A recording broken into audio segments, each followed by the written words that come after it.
Paz do Senhor, amados, glória a Deus, 10 em ponto. Vamos louvar ao nome do Senhor, vamos adorá-lo porque Ele é grande. Hoje vamos à quarta parte da aula sobre anjos, que falamos angelologia, estudo sobre os anjos. Vamos estudar aqui o caráter dos anjos de luz, certo? Então vamos chegar a ver que Deus separou realmente essas criaturas maravilhosas para nos servir. E aí vem uma divisão, porque nós devemos entender que devido à queda lá, a expulsão de Satanás e a dessa parte dos anjos, não se pôde mais ter lugar para eles. Por quê? Por que vocês acham que isso aconteceu? Porque o caráter deles tinha sido corrompido. Eita! Azar deles. Agora, nós que estamos aqui, devemos entender a diferença entre anjo e demônios. Algumas pessoas querem mistificar. E é muito fácil você mistificar isso. Esse assunto se torna místico, por exemplo, dizer que pessoas são anjos nas nossas vidas, né? Dizendo isso, você, claro, está usando uma metáfora. Por quê? Porque nenhum ser humano ele é semelhante aos anjos. Fomos feitos menor um pouco do que eles, né? Alex está aqui presente. Deus abençoe, Alex. Que Jesus te dê um bom casamento e que faça crescer o seu ministério. Aleluia. Estamos aqui para falar sobre isso, certo? 3:22. Então, amados, enquanto convidamos aqui, vamos falando que não é por acaso que Deus expulsou a Satanás e seus demônios. Não é por acaso, tá certo? Deus fez isso por causa do orgulho. A Bíblia declara que a bênção do Senhor só enriquece e não acrescenta dores, certo? Então, com certeza, você deve ter lido isso no livro de Provérbios, certo? Só que quando vem uma bênção que acrescenta dores, não é bênção de Deus. Você tem um emprego, que você trabalha de domingo a domingo, e você vê tantas pessoas desempregadas, e dizendo, graças a Deus, porque eu tenho um emprego, e essas pessoas não têm, tudo mais, e você dá glória, e você canta, mas a sua espiritualidade como é que está? Alta ou baixa, principalmente nessa época terrível chamada Saturnália, no original, certo? A paz do Senhor, pastor Pedro, Deus abençoe, estou devendo uma visita ao Senhor, glória a Deus por isso. Então, amados, estamos aqui para entender que esta época que se chama Carnaval tem os anjos de Deus um trabalhinho, certo? Por quê? Porque as pessoas vão dar lugar à carne. E, dando lugar à carne, elas vão fazer o que não se deve fazer. O quê? Pecar. Porque, na verdade, o carnaval, ele é uma porta para o mal agir. As pessoas que vão para lá, elas dão legalidade. Dar legalidade é você praticar o que eles fazem. Então, tá fora, pastor, o senhor está falando sobre carnaval? Não.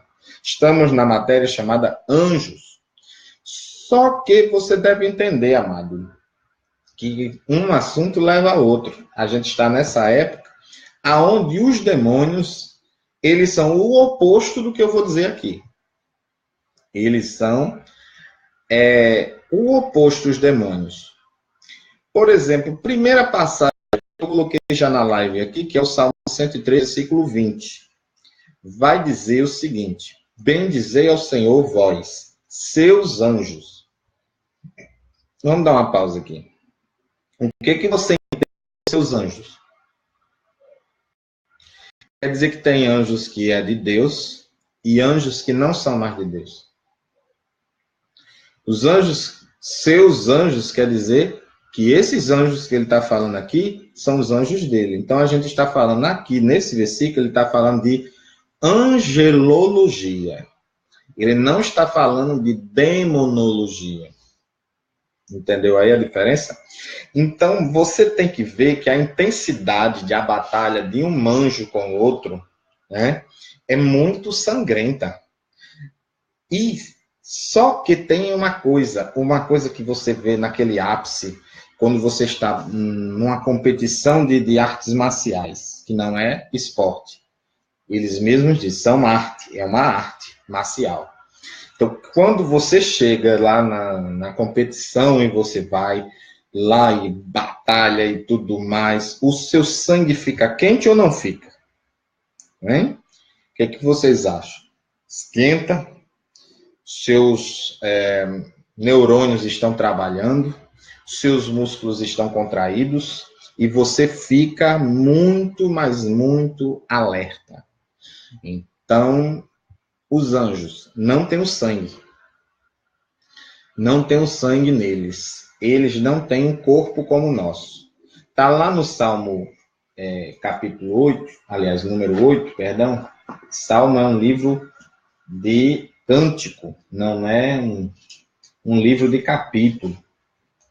Então, vamos lá no capítulo 8, aliás, número 8, perdão. Pergunto quem é o homem para o que com ele te importes. Quem é um homem para com que ele te importes? Versículo 4.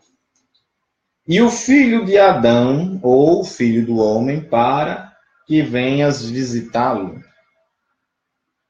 Tu fizeste um pouco menor do que os anjos. E o coroaste de glória e de honra. Então, o que é esse pouco aqui, irmão? É pouco mesmo. Tu fizeste dominar sobre as obras das tuas mãos, tu sustentaste debaixo dos teus pés. Todos os rebanhos e manadas e os animais selvagens também, as aves dos peixes e tudo que percorre as correntes marítimas. Senhor, nosso soberano Deus, como é majestoso o teu nome por toda a terra. Então, ele está falando aqui, dizendo que um pouco menor fez do que os anjos. Mas ele começa com a pergunta: quem é o homem? Vamos lá. O homem, a gente sabe que ele é pó. Os anjos não. Os anjos são estática. Pois é. Estática. Energia estática. O corpo deles são feitos disso. A palavra para ministros, né? De labareda de fogo, dá a ideia de estática, de fogo. E o corpo desses anjos é semelhante àquele da transfiguração de Jesus, Mateus 17. Né? Você veja ali que algumas pessoas se iludem dizendo que Moisés pisou a terra prometida, só que a terra prometida, quem é que sabe onde era a terra prometida aí? Quem é que sabe onde era a terra prometida? Meu Deus, quem era que sabe onde era a terra prometida? Glória a Deus nas alturas. E a terra prometida se chamava Canaã. Né? Terra prometida.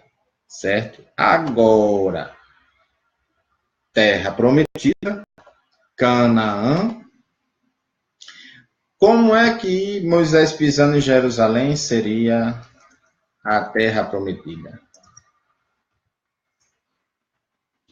Meu Deus.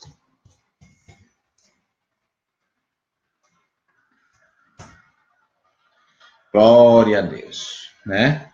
Então você entenda aí que a terra prometida não era de nenhuma maneira Jerusalém, certo? Jerusalém não era terra prometida. Jerusalém ficava em cima do Monte Sião, então nada a ver com Canaã, né? Então, a terra prometida tinha esta função aí de manar leite e mel, vou mandar para uma terra e tudo mais, né? Aí, tá aqui. Canaã era uma terra de fartura, né? Antiga denominação das regiões correspondentes ao atual Estado de Israel, inclusive nas colinas de Golã, a faixa de Gaza, Cisjordânia e Jordânia. Então, Canaã, certo? Aí eles interpretam como sendo Jerusalém, só que o atual Estado de Israel, Jerusalém é a cidade, certo? Então a gente tem que ver onde Moisés pisou lá no Monte da Transfiguração, onde foi, né? Então vocês têm que fazer um estudo sobre isso para que se aprofunde melhor. Então vamos lá. A questão é, Moisés pisou, e mesmo que diga, não, Moisés pisou e tal na terra, como foi que Moisés foi prometido a Deus, Moisés pisar na terra? Em corpo ou em espírito? Né? Você tem que ver isso daí. Deus disse que Moisés não entraria, e esse povo está dizendo que Moisés entrou. Então, pela exegese, você vai ver que ele não entrou. E ele morre, e ele não entra. Aí, como ele aparece lá, as pessoas querem interpretar como um aparecimento. Quer dizer que Deus mentiu? Deus não mente. Deus não mentiu. Deus não errou. Por quê? Se eu disser que Moisés apareceu na terra, oxe, e esse texto que Deus fala, e texto, não sei se vocês sabem, é um texto que está escrito, onde assim diz o Senhor, já é aceito de cara como inspirado. Assim diz o Senhor. Quem está falando é o próprio Deus. Pronto, ponto final. Então, o que acontece? Vamos às características dos anjos, né? Você veja que um pouquinho menor do que a gente foi feito, mas eles ainda são obedientes, até hoje. Certo? No Salmo 103, versículo 20, a gente acabou de ler aqui. Foram poderosas de elite, forças poderosas de elite, que amais a sua palavra e obedeceis todas as suas ordens. Obedeceis todas as suas ordens. Obediência.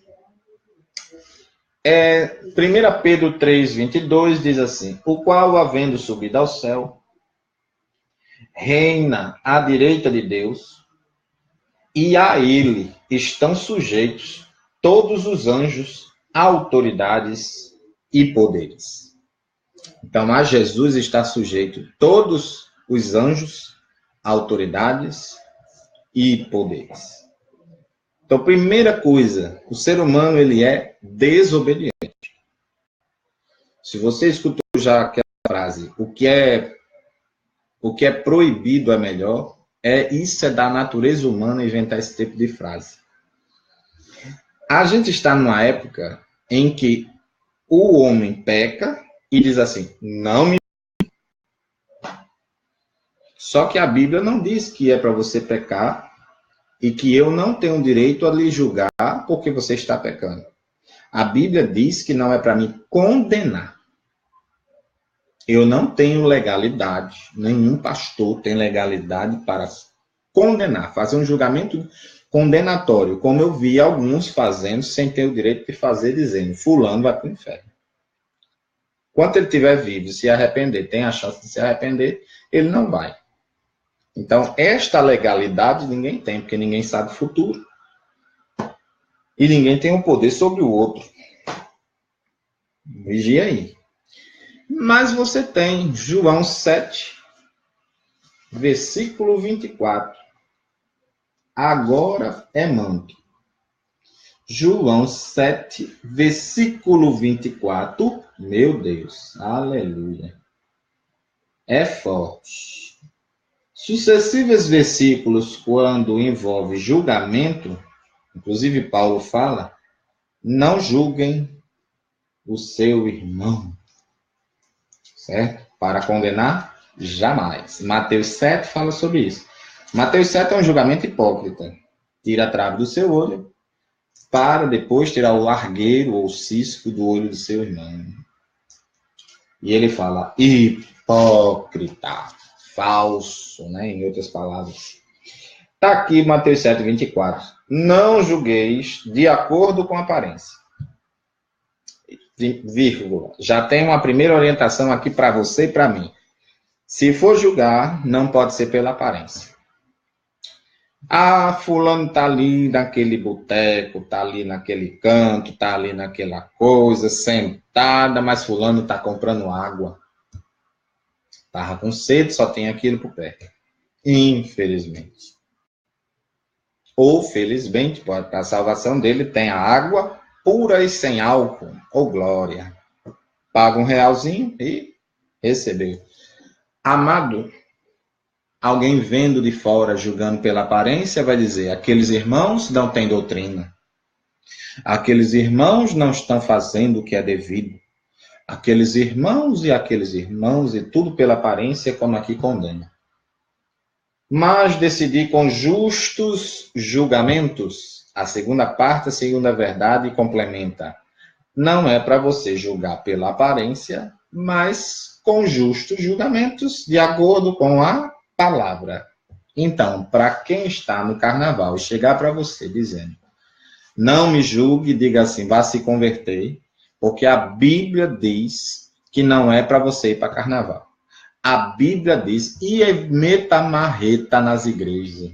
Meta marreta, porque tem crente de irmã telado indo para carnaval. Certo?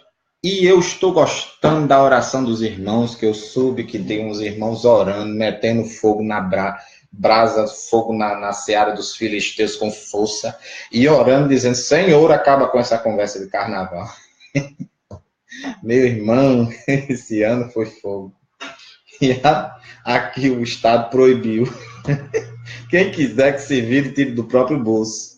Porque se não tem dinheiro para a saúde, não tem dinheiro para a segurança, vocês também não vão ter carnaval. Ah, meu amigo, eu gostei. Viva o povo reclamando do governo, mas vota em quem não presta. Ah, meu amigo.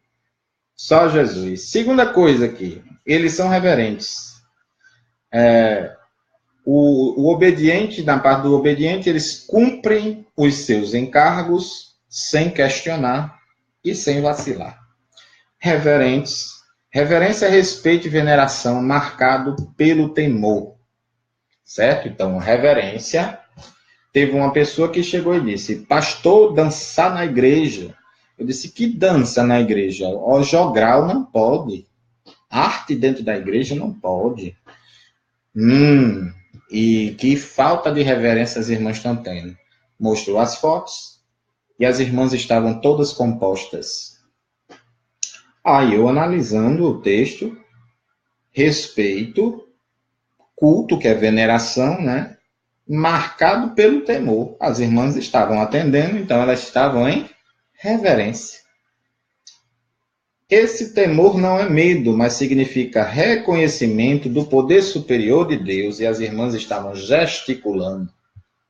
Então, irmão, tem coisa que não é dança. Tem coisa que realmente não é dança. E não, eu quero uma ordenança que diga assim, Deus autorizou dança na igreja. Mas também eu quero o versículo que diz assim, Deus proibiu. Você vê Miriam dançando, fora do templo, certo? Certo, mas que templo era aquele naquela época? Era o judaico. Agora, na história da igreja, teve sempre gente que vinha cantar na frente do púlpito, coisa que no templo lá não se fazia. Então, temos que avaliar a questão. Uma das características principais das atividades angelicais é o louvor e a adoração, que vamos lá para... Eu vou dar só as passagens. Salmo 29, versículo 1 e 2. Salmo 89, versículo 7. Salmo 103, 20, que a gente já leu, está aqui na live. 148, Salmo, versículo 2. De modo geral, os anjos de Deus, reverentemente, o louvam e o adoram, está lá em Hebreus 1, 6. Então, por que você também não faz? Não, irmão, eu não quero cargo. Eu não quero cargo. Ah, não quer não, irmão? Então a obra não anda. Você já viu uma igreja crescer sem gente para colocar nos cargos? Você já viu uma obra crescer? Só que, por outro lado, você não pode deixar de evangelizar. Dá. Como é que você quer pregar dentro da igreja e não prega lá fora? Hein, pregador? Pois é. Quer ganhar dinheiro em cima da boa fé dos irmãos? Parabéns. Você está sendo um falsificador da palavra, um aproveitador. E não está vivendo pela fé. E sim em cima da fé dos outros. Sábios. Os anjos são sábios. Os anjos excedem a humanidade no seu conhecimento. A inteligência dos anjos é superior à dos homens. Quando o rei Davi estava sendo instado para trazer Absalão de volta a Jerusalém, Joabe pediu que a sua mulher falasse com o rei, como um anjo para discernir, olha, como comparação. Um anjo para discernir o bem do mal era uma expressão proverbial em Israel, segundo Samuel 17. Ele diz: o meu Senhor é como sábio, como é um anjo de Deus, para conhecer tudo o que se passa pela terra, segundo Samuel 14, 20. Os anjos possuem conhecimento que os homens não têm. Então, por isso também os demônios, eles são desobedientes. Na queda não foi só caindo. Eles se declararam inimigos de Deus e de toda a sua criação. Reverentes, eles são irreverentes, os demônios. Sábios, eles são insensatos, mas são sagazes. Quer dizer o quê? Uma inteligência, mas maliciosa. Entendeu aí? Os anjos sabem provavelmente coisas que o nosso respeito que desconhecemos. Então, eles provavelmente têm capacidades como enxergar através do nosso corpo e ver dentro, né, na alma. Marcos 13, 32. Eles podem influenciar a mente humana. Eles podem influenciar a mente humana. Como uma criatura pode influenciar a outra? Efésios 6, do 10 ao 12. Então, eles podem, com artifícios externos, influenciar a mente humana. Não podem ler o pensamento, mas podem influenciar, sim. Numa época em que poucas pessoas se podem confiar em informações secretas, é consolador saber que os anjos não divulgarão seu notável conhecimento para nos prejudicar. Ao contrário, vão utilizá-los para o nosso bem. São mansos, não abrigam ressentimentos pessoais, nem injuriam seus opositores. 2 Pedro 2,11. Vamos dar uma lida? 2 Pedro 2,11. 2 Pedro 2,11 diz assim: todavia os anjos, embora sendo maiores em força e em poder, não pronunciam contra aqueles seres quaisquer acusações difamatórias diante do Senhor. Então, eles são mansos, eles não fazem isso, não guardam ressentimento, mesmo porque é um mal que só faz mal à própria pessoa. Eles têm esse conhecimento e imediatamente nem pronunciam juízo condenatório, difamatório, né? Você veja que eles têm certos poderes que a gente não tem. Por exemplo, ele disse: Zacarias, você vai ficar mudo. E ele ficou. Incrível. Poderosos. Os anjos desfrutam muito maior poder do que os homens, mas não são onipotentes ou todo-poderosos. Paulo, em 2 Tessalonicenses 1,7, refere-se aos poderosos anjos de Deus.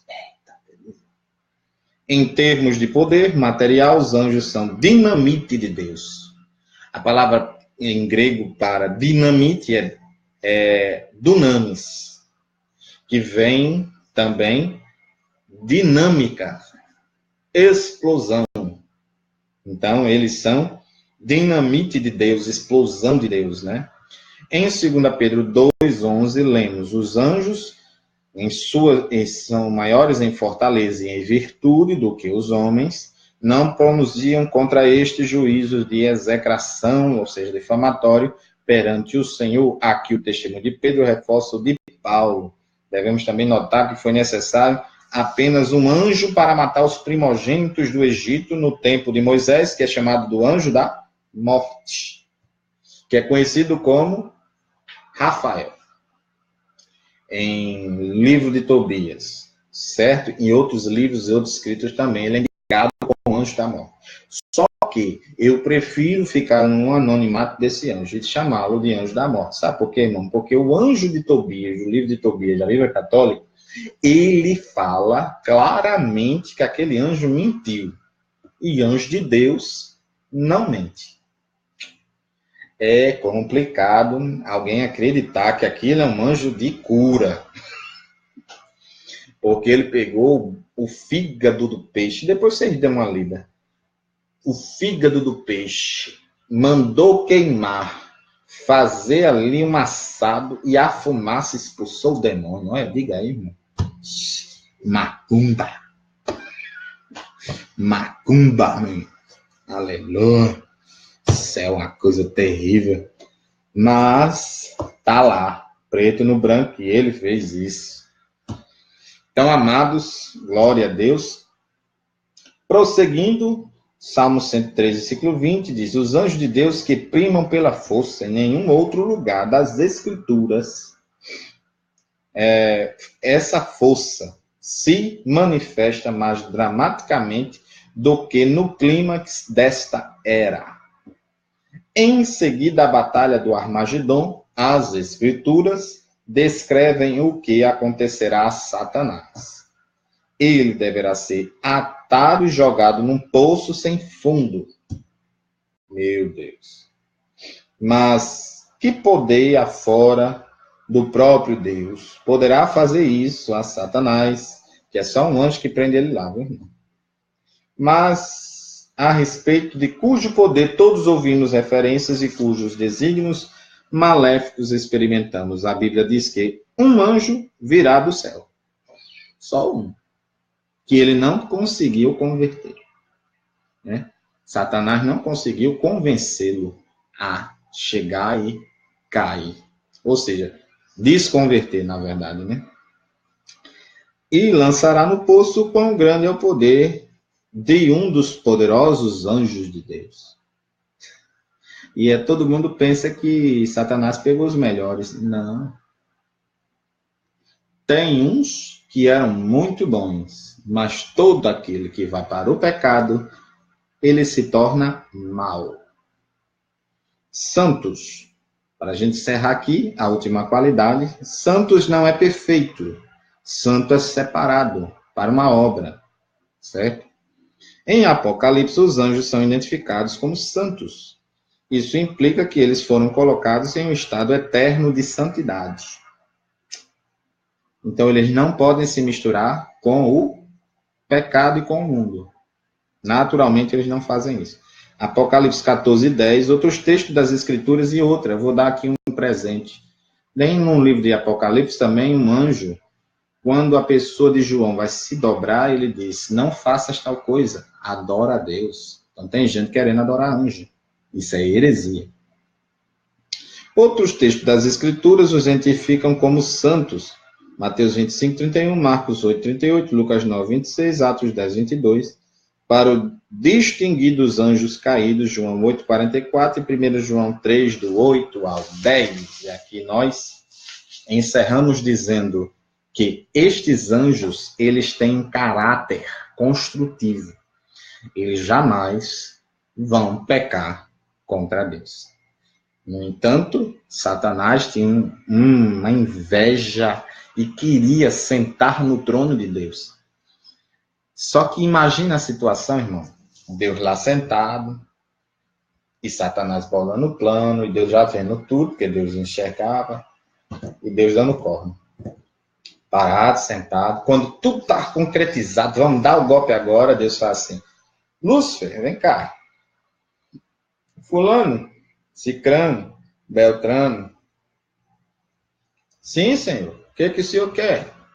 Porque a pessoa que está errado, pense numa pessoa cínica. Porque este foi o ápice. Não pensar que Deus sabia. Ele sabia que Deus sabia, mas ele queria pensar que não. Aí vem a grande questão. Quando Deus disse, vou matar tudinho, se matasse, os outros anjos de luz pensaria que as mentiras que o diabo contou era verdade. Aí Deus disse, vou dar uma lição. Desce. Então, tudo expulso. Aí os outros disseram, meu Deus, como Deus é misericordioso, ainda está deixando ele sair. E durante as eras, Deus envergonhou Satanás e os seus demônios. E para eles não tem salvação. Então, amados, fica com esse presente. Esse estudo continua, certo? Quarta-feira ou quinta-feira estaremos com a primeira aula de Apocalipse. Eu já dei uma introduçãozinha, está lá no YouTube, mas nós vamos estar ensinando sobre Apocalipse, para você poder divulgar e distribuir, amém? Paz do Senhor, pastor Pedro e Alex, né, acompanharam aqui hoje, né, Tainá Amaro, Vanessa Félix Bosch, né, Severino Pedro, meu amigo de ministério e meu amigo pessoal. Paz do Senhor, amados, e até a próxima.